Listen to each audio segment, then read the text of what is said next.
G2 Creative Whiteboard Animation. Exercise actually reorganizes your brain, and that's really why we work out, right? So our brains look organized to potential mates.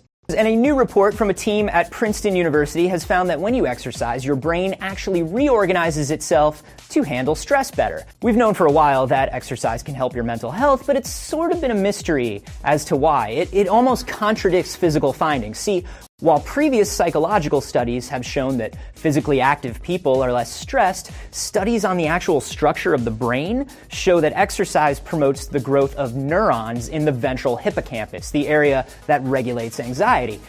And see, young neurons are usually more easily excitable than old ones, so really, exercising should give you more anxiety. So why doesn't it?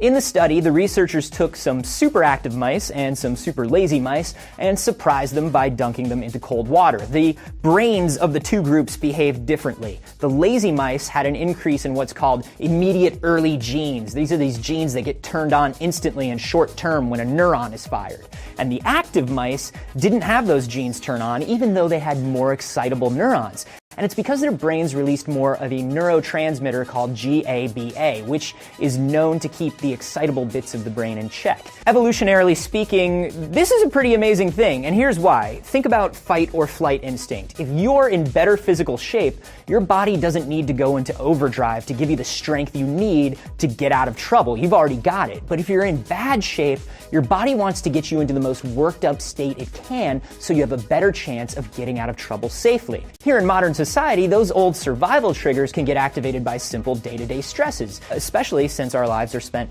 sitting down at work or school or home. Regular exercise could be a good way to get your brain better acclimated to the little stresses of everyday life.